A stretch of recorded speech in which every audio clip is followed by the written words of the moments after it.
Historically, central health ministries fund clinics through passive, rigid budgets. Capital moves through the bureaucracy regardless of clinical results or patient outcomes. Performance-based financing changes that equation. It conditions the release of financial resources on the completion of pre-agreed clinical targets. This model has been adopted extensively across sub-Saharan Africa as a tool to drive clinical output and increase health facility utilization. By tying payouts to verified results, the approach shifts the operational risk and the financial reward directly onto the providers delivering the care. The injection of capital into a static health system is only effective if that capital requires behavioral change at the point of care. When we map this approach across the WHO Southeast Asia region, the data reveals a highly specific geographic footprint. Regional experimentation is densely concentrated in just 3 countries: India, Bangladesh, and Nepal. Despite these efforts, regional data indicates that the overall impact of performance financing on health utilization and equity has remained modest. This is partly due to the regional reliance on mixed schemes. These models attempt to modify behavior by targeting the provider and the patient simultaneously. Southeast Asia's experience suggests that incentives do not work in isolation. Their impact depends on how they are integrated into the existing health system framework. This flowchart illustrates 2 primary incentive vectors in the region. Output payments act as strict fee-per-service disbursements. A clinic performs a procedure, triggering a volume-based payment. Target payments are conditional bonuses, awarded when a facility hits specific quality scores or structural thresholds. Neither of these vectors replaces a provider's base salary. They run in parallel as supplemental income for targeted effort. Most Southeast Asian schemes rely entirely on positive financial reinforcement. Punitive financial sanctions, withholding baseline funding for poor performance, are almost entirely absent from the region's policy playbook. Thailand's Quality and Outcomes Framework is the exception.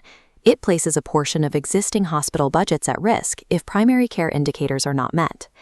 The architecture of health financing here is generally built to pull providers toward quality through reward, rather than push them away from failure through penalties.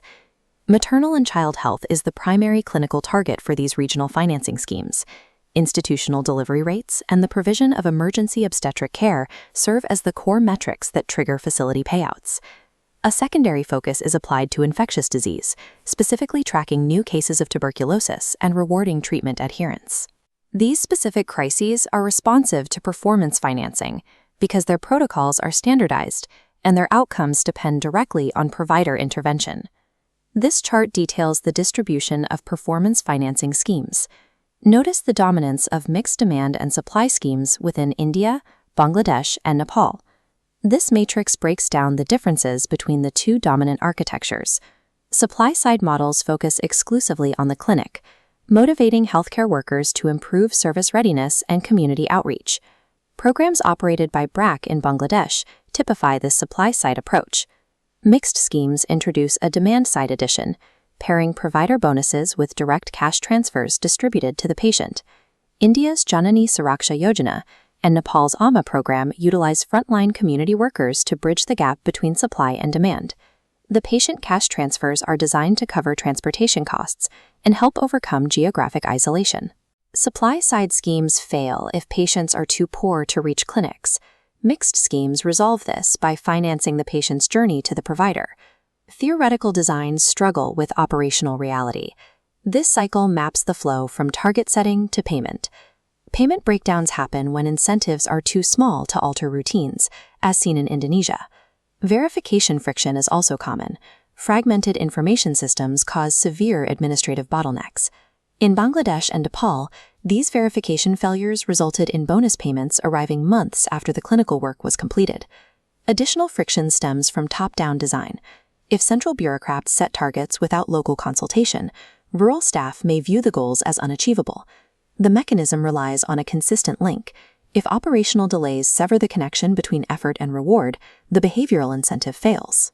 The financial payout acts as the visible trigger, but its impact is determined by the operational reforms that support it.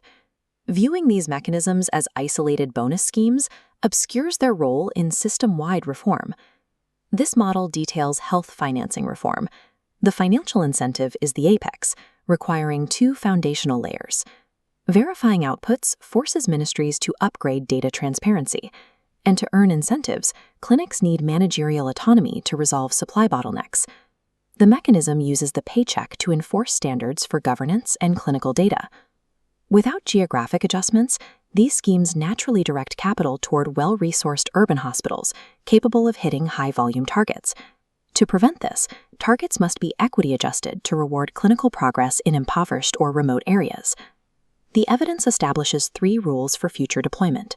Deploy mixed schemes for patient poverty, calibrate feedback loops for timely payment, and mandate managerial autonomy at clinics.